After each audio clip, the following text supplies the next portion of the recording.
The lights of Nexus Station burned bright against the dark of space. Ships from 100 worlds docked at its massive ports. Alien beings walked through its corridors, speaking in languages that sounded like music, growls, and static. Today was special. Today, the greatest arena in the galaxy would open. Mira stood on the observation deck, her blue skin gleaming under the station lights. As a Vaxari, she was tall and thin, with 4 arms that moved like water. Her job was simple: make sure the arena worked perfectly. Make sure the crowd got the best show possible. Make sure nothing went wrong. "The energy shields are ready," said Kai, a young maintenance worker. His green scales caught the light as he moved. "Nothing can break through them. Not even a battleship." Mira nodded. The arena was her pride. It took 5 years to build. The energy walls could stop anything. The gravity controls could crush a tank. The floor could change shape in seconds. It was perfect for containing the most dangerous creatures in the galaxy. And today, those creatures would fight in the holding cells below the arena. Something moved in the darkness. Cell after cell held monsters that made entire planets shake. With fear, the Threnody deathforms were as long as trains, with acid that could melt through steel. The Kethmori Shadowhunters could read minds and turn invisible. The Brutok warbeasts were part machine, part animal, all killer. But in the smallest cell, something different waited. Hyenwu sat on the cold metal floor. He was human, just human. No claws, no acid, no metal parts. His brown hair was cut short, like all Earth Marines. His uniform was torn and dirty. 3 days ago, he was part of a diplomatic mission. Now he was going to die for entertainment. The cell door made a soft sound. A food slot opened. Grey paste dropped onto a metal plate. Hyenwu had eaten worse. During training, he ate slowly, thinking about his squad leader Daejin, thinking about Earth, thinking about home. "Human," a voice said through the speaker. It was Mira. "You fight today. Try to make it interesting." Hyenwu said nothing. He finished eating and did push-ups, then sit-ups, then stretches. His drill sergeant always said, "Stay ready, stay alive."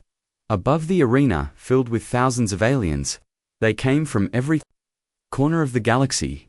Rich Vaxari in expensive clothes, reptilian scan traders counting money, the insect-like Rex clicking their mandibles with excitement, all here to watch death. Soyoung was pushed into the VIP section. She was human too, a diplomat captured with Hyenwu's team. Her hands were tied. Her mouth was taped shut. The aliens wanted her to watch her own species die. "Ladies, gentlemen, and honored beings of all kinds." The announcer's voice boomed through the arena. "Welcome to the Death Arena of Champions. Today, we have gathered the deadliest creatures from across known space." The crowd roared. Lights flashed. Music played. That sounded like thunder and screaming wind. First, from the poison worlds of Threnody, the acid worms. A section of the arena floor opened. 3 massive worms rose up, each one longer than a building. Their skin was black and wet. Acid dripped from their mouths, burning holes in the arena floor. The crowd cheered louder. Next, from the shadow dimension, the Mindhunters. Dark shapes moved across the arena. They looked like smoke with eyes. Sometimes they were solid. Sometimes they were nothing but darkness. The psychic creatures made some aliens in the crowd grab their heads in pain. And finally, from the war, forges of Brutok Prime, the war beasts. Metal and flesh crashed onto the arena floor. The war beasts were the size of trucks, with laser cannons for arms and rockets built into their spines. They had once destroyed entire cities. Now they would destroy whatever the arena masters put in front of them. The crowd was wild with excitement. Bets were placed. Money changed hands. Everyone wanted to see blood. But wait, the announcer called out. "We have something special today. Something ... unusual." The arena went quiet. Even the monsters stopped moving.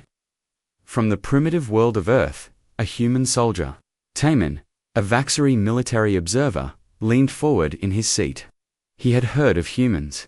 They were new to the galaxy. Weak, slow, no special powers, no natural weapons. How did they even survive on their own planet?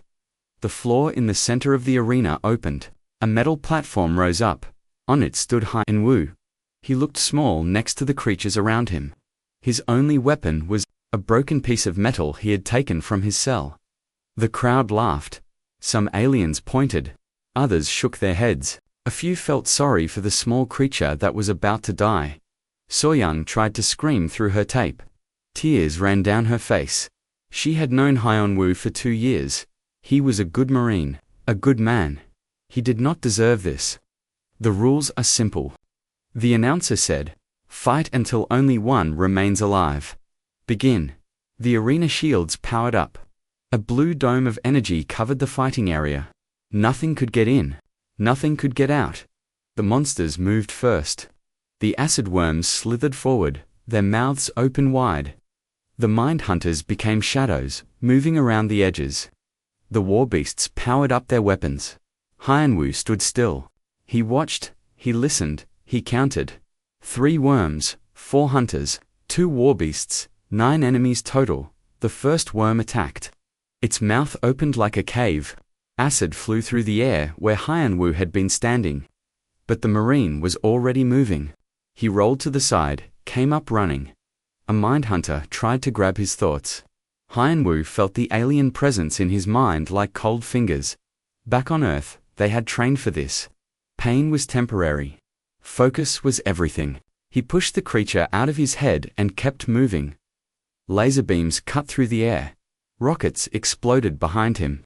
The war beasts were trying to corner him. But Hien Wu had fought in cities before. He knew how to use cover. He knew how to survive. The crowd was getting louder. This was not what they expected. The human was supposed to die in seconds. Instead, he was running, dodging, staying alive. Myra watched from her control room. Her 4 hands moved over the controls, adjusting. The arena. This was not going according to plan, but the show was just beginning.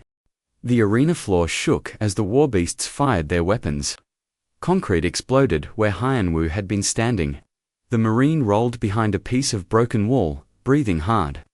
His piece of metal felt like nothing in his hands. "Move, move, move," he whispered to himself. That was what Daijin always said during training. Never stay still. Never give up. The acid worms were spreading out, trying to surround him. Their bodies left burning trails on the arena floor. The mind hunters flickered in and out of sight. Like bad dreams, the war beasts marched forward, their metal feet making the ground shake. In the crowd, Taemin leaned forward. His purple eyes watched every move the human made. This was interesting. Most creatures just charged straight at their enemies. But the human was thinking, planning. "Why doesn't he attack?" asked another Vaxera next to him. "Maybe he's scared," Taemin said, but he didn't believe it. The human's eyes were calm. 2. Hien Wu studied the arena. The walls were energy shields. The floor had holes where weapons had already hit. There were broken pieces of metal everywhere. And there, in the corner, a damaged energy conduit, sparking with power. He smiled. His drill sergeant had been right. The enemy always gave you what you needed to beat them. A mind hunter appeared behind him, its shadow claws reaching for his head. Hien Wu spun around and stabbed with his metal piece. It went right through the creature like smoke. The hunter laughed, a sound like wind through graves. But Hien Wu was already moving again. He grabbed a handful of sand from the broken concrete and threw it at the creature. The sand passed through its body and hit the wall behind it. The mind hunter became solid to avoid the wall. That was when Hien Wu struck. His metal piece went into the creature's chest. Black blood sprayed across the arena floor. The mind hunter screamed and disappeared forever. The crowd went quiet for a moment. Then they exploded with noise. Cheers, gasps, alien sounds that had no human translation. "He killed a mind hunter," someone shouted. "How did he know to do that?" Another voice called out. Mira's forehands moved quickly over her controls. Her blue skin had turned darker, a sign she was worried. "That was luck," she said to herself. "Just luck." But Kai, standing next to her, wasn't so sure. He had watched the human's eyes during the fight. The human had been thinking the whole time. One of the acid worms attacked next. Its massive mouth opened wide enough to swallow a car. Acid flew through the air like green fire. Hyanwu dropped to the ground and rolled. The acid hit the energy conduit he had seen earlier. Sparks exploded everywhere. The conduit started smoking. Power lines in the arena flickered. Damage to Sector 7, Kai reported. Fix it, Myra ordered. But Hyanwu wasn't done. He ran toward the damaged conduit, dodging laser beams from the war beasts. He grabbed a broken piece of the power line. Electricity ran through his body, like liquid fire, but he held on. The next acid worm came at him, mouth wide open. Hyanwu jumped to the side and shoved the live wire into the creature's mouth. The worm's entire body lit up like a light bulb. It screamed once and fell over. Dead. The crowd was getting louder. Some aliens were standing up. Others were pointing at the human. Money was changing hands faster than ever. To down 7 to go. The war beasts decided to end this quickly. They both fired at the same time. Rockets and laser beams filled the air. The arena floor exploded in a cloud of dust and fire. When the smoke cleared, there was a crater where Hyanwu had been standing. Finally, Mira said, "It's over." But then the dust moved. A hand came up from the crater, then another. Hyanwu climbed out, covered in dirt but still alive. He had jumped into one of the holes made by earlier weapons. The explosion had passed right over him. So Young, watching from the VIP section, felt her heart start beating again. Tears ran down her face, but now they were tears of hope, not sadness. The remaining acid worm was angry now. Its body moved like a massive snake, acid dripping from every part of it. It charged straight at Hyanwu, planning to crush him with its weight. Hyanwu ran toward it too. At the last second, he dropped and slid under the creature's body. As he slid, he dragged his metal piece along the worm's soft belly. The creature's own speed made the cut deeper than any knife could.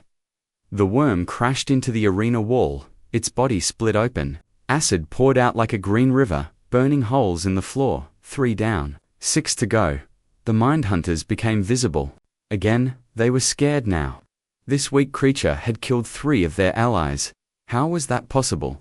They attacked together, trying to overwhelm the human's mind. Hyanwu felt their thoughts hitting him like hammers. Pain shot through his head. He fell to his knees. But then he remembered something. During training, Daijin had made them fight while loud music played. Pain is just noise, his squad leader had said. Turn down the volume. Hyanwu focused on his breathing, in and out, slow and steady. The alien thoughts became quieter. He stood up and grabbed a piece of burning debris from the arena floor. The mind hunters couldn't read his thoughts anymore. He was too focused, too calm. They had never faced anything like this before. He threw the burning debris at one hunter.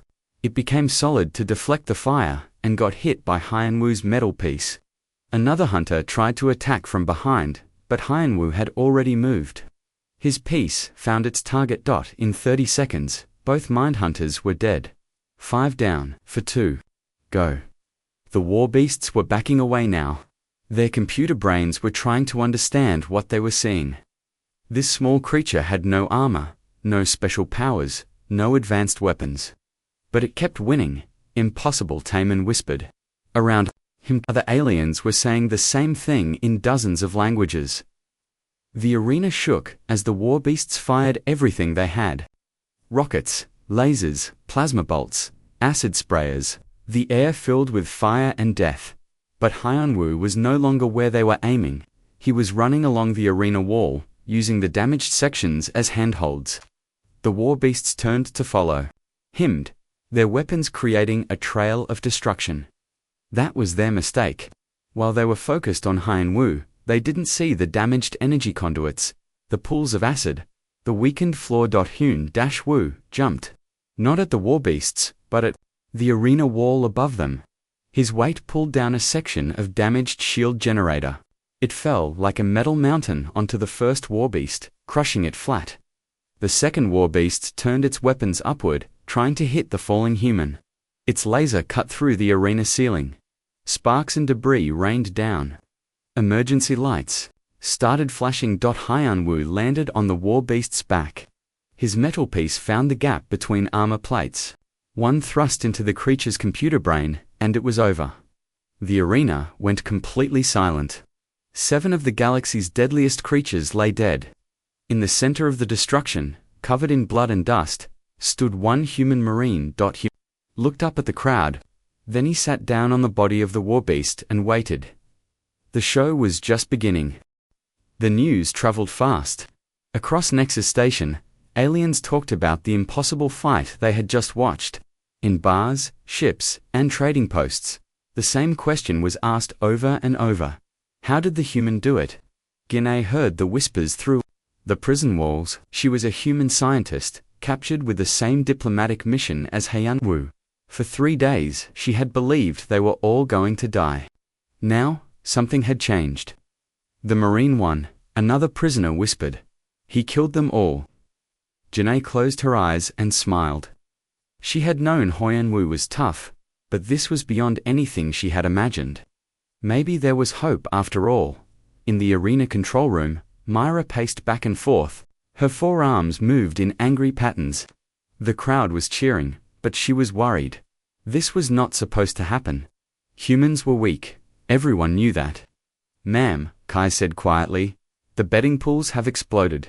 Every alien on the station wants to place money on the next fight. One Ho, the station's security chief, entered the room. He was a massive Vaxari with scars across his blue skin. His job was to keep order on the station. Right now, order was the last thing he had. The crowd is demanding another fight, Wenho said. They want to see if the human can do it again.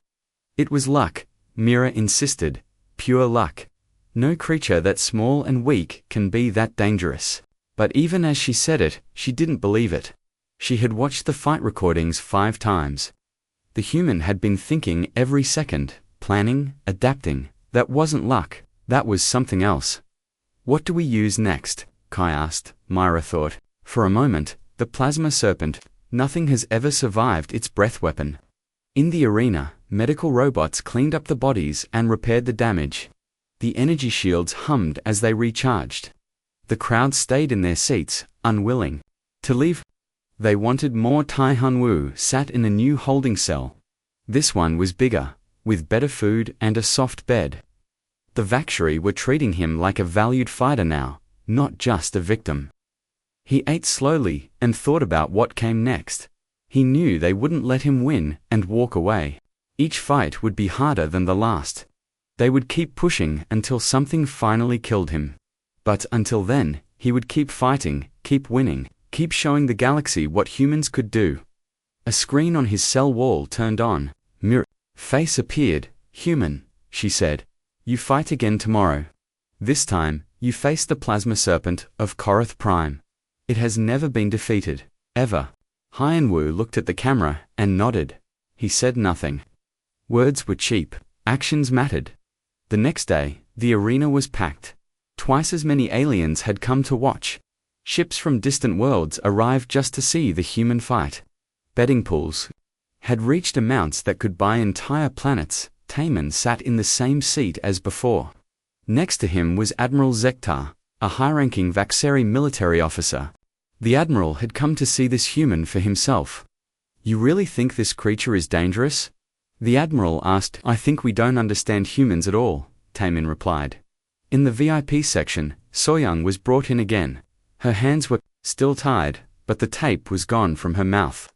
The aliens wanted to hear her scream when her friend died. But Soyoung wasn't planning to scream, she was planning to cheer. Ladies, gentlemen, and beings of all kinds. The announcer called out. Today we have something special. The human who shocked the galaxy will face his greatest challenge yet.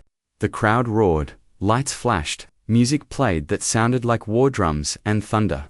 From the lava worlds of Korath Prime, the plasma serpent. A section of the arena floor melted away. Something huge rose from below. The plasma serpent was as long as a battleship and as wide as a building. Its scales glowed red-hot. When it breathed, the air itself caught fire. The creature had destroyed entire armies. Its plasma breath could melt tank armor in seconds. Nothing living had ever survived. A direct hit, and once again, the human marine who defied all odds. Haiyan Wu stepped onto the arena floor. He looked even smaller next to the massive serpent. His only weapons were pieces of metal he had saved from his last fight. Against the creature that could melt steel, they seemed useless. The energy shields powered up. The crowd went quiet. Even the air seemed to hold its breath. Fight. The announcer shouted. The plasma serpent attacked immediately. Its mouth opened like the gate to hell. Fire poured out, not normal fire, but plasma hot enough to melt stone. The entire center of the arena became a lake of molten rock. But Haiyan Wu was already moving. He had studied the recordings of the serpent's previous fights. The creature always started the same way. Big breath weapon, maximum damage, end the fight quickly. He ran along the arena wall, staying ahead of the plasma stream. The serpent's head followed him, trying to catch him with its fire. But the creature was huge and slow to turn. Haiyan Wu was small and fast. The plasma breath stopped. The serpent needed time to recharge. That was when Haiyan Wu struck. He jumped onto the creature's back, right behind its head. His metal pieces stabbed down, looking for gaps in the armor-like scales. But the serpent's skin was too thick. His weapons bent and broke. The serpent bucked like an angry horse, trying to throw him off. Haiyan Wu held on, thinking fast. Physical attacks wouldn't work, but maybe he didn't need to attack the creature directly. He looked at the molten rock covering the arena floor. Then at the energy shields containing them. Then at the plasma vents along the serpent's back where it stored its fire. A crazy idea formed in his mind. Crazy enough that it might work. Haiyan Wu crawled along the serpent's back toward its tail. The creature twisted and turned, trying to see where the little pest had gone. When it finally spotted him, it opened its mouth for another plasma blast. That was exactly what Haiyan Wu wanted. He jumped off the serpent's tail and ran straight toward the arena wall. The serpent followed him with its plasma breath, cutting a burning line across the floor. Haiyan Wu reached the wall and jumped up. Grabbing the energy shield projectors, the plasma hit the wall right where Haiyan Wu had been standing. But he was already moving again, using the shield projectors like monkey bars. The serpent's own fire was hitting the energy barriers, making them overload. Sparks flew everywhere. Warning lights flashed. The arena's power systems began to strain. But Haiyan wasn't done. He dropped back to the floor and ran straight at the serpent's head. The creature reared back for another plasma attack. Just as the fire started to come out, Haiyan Wu threw his last metal piece, not at the serpent, but at the overloaded energy projector above. The projector exploded. Energy feedback shot down into the arena. It hit the serpent's plasma breath just as it left the creature's mouth. The explosion was incredible. Fire and energy mixed together in ways that shouldn't be possible. The serpent's own plasma breath became a weapon against it. The feedback traveled back down its throat and into its plasma storage organs. The plasma serpent exploded from the inside out. Fire and melted metal rained down across the arena. The energy shields flickered and failed for a moment before emergency power kicked in. When the smoke cleared, pieces of the serpent were scattered everywhere. In the middle of the destruction, Haiyan Wu stood covered in ash but alive. The crowd went insane. Aliens were jumping up and down, screaming in languages that had no words for what they had just seen. Money changed hands so fast it looked like a waterfall. Admiral Zektar turned to Taemin with wide eyes. That creature destroyed our best battle fleet last year. The human killed it with scrap metal and physics. I told you, Taemin said quietly. We don't understand humans at all. In the prison sections, Gane heard the cheers echoing through the walls. Other human prisoners were crying with joy. Their friend was still alive, still fighting, still winning, but in the control room, Mira was no longer worried. She was scared. The arena's power grid was showing stress fractures. The energy systems were being pushed beyond their limits, and tomorrow, The crowd would want an even bigger show. She looked at the list of creatures they had left. Her hands shook as she made her choice. The Voidstalker would be next. The whole galaxy was watching now. News ships from every major world floated around Nexus Station. Inside cantinas and meeting halls across 100 planets, aliens gathered around screens to watch the impossible human who kept winning. Yun pressed her face against the small window of her prison cell. She was a human rebellion leader, captured 6 months ago while trying to free other prisoners. For half a year, she had planned and waited. Now, finally, she had hope. The Marine fights again today, whispered another prisoner through the walls. What's he facing this time? Youngji asked. The Voidstalker. Youngji's blood went cold. She had heard stories about the Voidstalker. It lived between dimensions. It could walk through solid walls. It fed on living energy. No weapon could touch it because it wasn't really there. If the Voidstalker killed Hyunwoo, the hope of every human prisoner would die with him. In the arena control room, Sang-woo worked frantically at his computer terminal. He was a Vaxxery engineer, one of the few who truly understood how the arena worked. And right now, he was very worried. The power grid is failing, he told Mira. Every fight puts more stress on the system. The energy shields are working at 120% capacity. The gravity controls are overheating. Mira's forearms moved in angry patterns. Can it handle one more fight? Maybe, Sang-woo said. But if the human does something unexpected again, he won't, Myra said firmly. The Voidstalker is different. It's not a creature you can trick or outthink, it's death itself. But even as she said it, she remembered the recordings from the previous fights. The human had done the impossible 3 times already. What if he did it again? The arena was more crowded than ever before. Aliens stood in the aisles because every seat was taken. Outside, thousands more watched on giant screens. The betting pools had reached numbers that made economists dizzy. Admiral Zector sat in the VIP section with other high-ranking military officers from across the galaxy.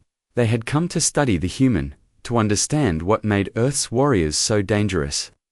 Look at him, Admiral Zector said, pointing at Hyunwoo as he entered the arena. He looks tired. It was true. 3 impossible fights had taken their toll. Hyunwoo moved slower than before. His uniform was held together with tape and wire. His face was pale with exhaustion, but his eyes were still sharp, still calculating, still planning. Soyoung watched from her seat, her heart pounding. She could see that Hyunwoo was reaching his limits. How much more could one person take? Ladies, gentlemen, and beings from across the galaxy. The announcer's voice boomed. Today, we witness the ultimate test. The human marine faces a creature from beyond reality itself. The crowd fell silent. Even the air seemed to stop moving. From the void between worlds, the stalker of dimensions. Nothing happened at first. The arena floor stayed empty. Then, slowly, the air began to shimmer. Reality bent and twisted. Something was coming through from somewhere else. The Voidstalker appeared like a nightmare made real.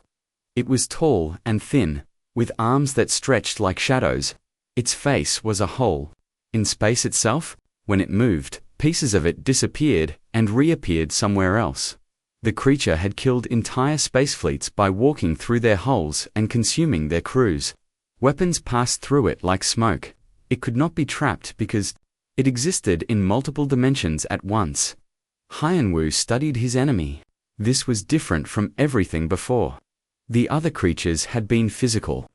They could be hurt, tricked, or turned against themselves. But this thing, the energy shields powered up. The Voidstalker looked at them and laughed. The sound was like reality, tearing apart. It stepped through the energy wall as if it wasn't there. Fight. The announcer shouted. The Voidstalker moved like liquid darkness. One moment it was across the arena, the next it was right in front of Hyunwoo. Its shadow hand reached for the Marine's chest. Hyunwoo swung his metal weapon. It passed right through the creature without resistance.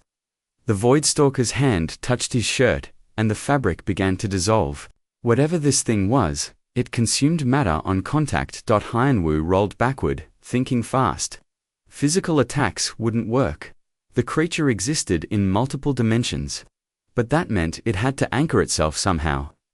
There had to be a way to hurt it. The Voidstalker pursued him across the arena floor. Its feet left prints that looked like holes in reality. Where it stepped, the metal floor began to rust and crumble. Dimensional displacement at 15%, Sungwoo reported. The arena's reality stabilizers are struggling. What does that mean? Mira demanded. It means if that thing gets too active, it might tear a hole in spacetime itself. Hyenwu jumped over a piece of debris from his previous fights. The Voidstalker followed, phasing through the obstacle. But as it did, something interesting happened. For just a moment, the creature became solid. That was it. The Voidstalker had to become physical to interact with objects. And if it could become physical, ... The creature attacked again, its shadow claws reaching for Hyenwu's head. The Marine dropped to the ground and rolled toward the arena wall. His hand found what he was looking for, a broken power cable from his fight with the plasma serpent. Electricity still ran through the damaged line. Hyenwu grabbed it, feeling the power burn through his body. The pain was incredible, but he held on. The Voidstalker materialized behind him, preparing for a killing blow. Its claws became solid as they reached for flesh. That was when Hyenwu struck. He spun around and jammed the live power cable into the creature's chest. Electricity and dimensional energy mixed in ways that should have been impossible. The Voidstalker screamed. The sound shattered windows across the arena. Reality rippled around the creature as it tried to phase back to safety, but the electricity was holding it in place, forcing it to stay solid. Dimensional breach, Sangwoo shouted. The stability field is collapsing. The arena began to shake. Cracks appeared in the air itself. Through them, glimpses of other worlds could be seen. The crowd started to panic, but Hyenwu wasn't finished. He wrapped the power cable around the Voidstalker's neck and began to drag it toward the arena's main power conduit. The creature fought back, its claws tearing at the Marine's arms and chest. Blood ran down Hyenwu's body, but he didn't let go. Step by step, he pulled the creature toward its doom. He's going to overload the main grid, Sungwoo realized. If he connects that thing to the primary power source, ... Stop him, Mira ordered. But it was too late. Hyenwu reached the main conduit and shoved the Voidstalker against it. Every light in the arena flickered. Power surged through the creature's body with the force of a lightning storm. The Voidstalker exploded into 1,000 pieces of shadow. And light, the dimensional breach snapped shut like a rubber band. The arena's lights went out for 10 seconds before emergency power kicked in. When the lights came back on, the Voidstalker was gone. Hyenwu lay on the arena floor, barely breathing. Burns covered his arms where he had held the power cable. Blood pooled beneath him. But he was alive. And he had won again. The crowd went completely insane. Aliens were screaming, cheering, and throwing money in the air. Some were praying to their gods. Others were placing bets on what impossible thing the human would do next. In the prison sections, human captives wept with joy. Youngji pressed her face against her cell window and smiled. The Marine was still fighting, still winning, still giving them hope, but in the control room, alarms were ringing everywhere. Red lights flashed on every panel. System failure in sectors 1 through 15, Sungwoo reported. Gravity controls are offline. Main power is down to 30%. The dimensional stabilizers are completely fried. Can we fix it? Mira asked. Not quickly enough. If we have another fight like that, ... Myra looked at the crowd through her window. They were chanting the human's name in a dozen languages. They wanted more. They would demand more. Bring out the Devourer, she said quietly. Sangwoo's face went pale. Ma'am. The Devourer feeds on energy. If we release it now, with the systems damaged, the crowd wants a show, Mira said. And the human has to die eventually. Better to end it with our ultimate weapon than let him tear apart the entire station. She didn't know that her words were being recorded. She didn't know that signals were already being sent to human ships across the galaxy. She didn't know that by trying to kill one Marine, she was about to start a war. In the arena, Hyan-Woo slowly stood up. He looked at the crowd, then at the cameras broadcasting to 1 billion worlds. He nodded once. A simple gesture that said everything. He was ready for whatever came next. The entire galaxy held its breath. On 1,000 worlds, aliens watched their screens in silence. Human prisoners pressed against their cell windows. News reporters spoke in whispers. Everyone knew this was the end. One way or another, it would all be over soon. Minsu hugged his knees in his prison cell. He was just a human mechanic, captured while fixing a trade ship. For months, he had been forgotten by the galaxy. Now, he watched one of his own species fight for all of them. "Come on," he whispered to the small screen on his wall. "You can do it." In the arena control room, every alarm was screaming. Red lights flashed like angry eyes. Sung-Woo worked frantically at his controls, trying to hold the failing systems. Together, power at 25% and dropping, he reported. Gravity controls are completely offline. Life support is running on backup power. Mira stood at her command station, all 4 arms shaking. She had built this arena to be perfect, unbreakable. Now one human was tearing it apart piece by piece. "Release the Devourer," she ordered. "Ma'am, I must protest," Sang-Woo said. "The containment fields are too weak. If that thing gets free, the human will kill it like he killed everything else," Myra said. But her voice shook as she spoke. Deep beneath the arena, in a vault that had never been opened, something stirred. The Devourer was not really alive. It was not really dead. It was hunger given form. It ate energy, matter, light, sound, even time itself. Nothing had ever survived contact with it, because there was nothing left to survive. The Vaxari had found it floating in dead space. Consuming the remains of an entire solar system, it had taken their most powerful ships and weapons just to capture it. Now they were going to set it free. In the arena, Hyan-Woo sat on a piece of broken metal, breathing hard. His body was covered in burns and cuts from 4 impossible fights. His hands shook from exhaustion, but his mind was still working, still planning. He looked up at the damaged arena ceiling, at the flickering energy shields, at the sparking power conduits. Everything was falling apart. The aliens had built their perfect prison, and he had shown them how imperfect it really was. The crowd was louder than ever. Millions of aliens had gathered to watch this final battle. They came from every corner of known space. Some wanted to see the human die. Others wanted to see him win. All of them knew they were watching history. Nayoung, a galactic news reporter, spoke into her camera from outside the arena.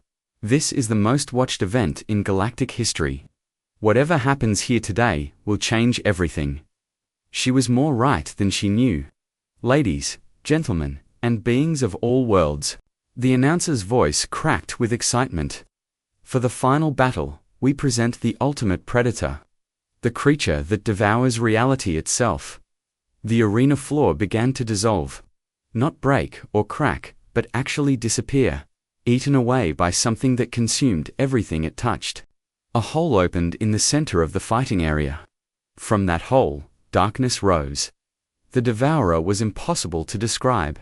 It was a shadow that moved, a hunger that thought, a void that lived. When it appeared, the arena's lights dimmed. The air grew cold, even sound seemed to die in its presence. Hyan-Woo stood up slowly.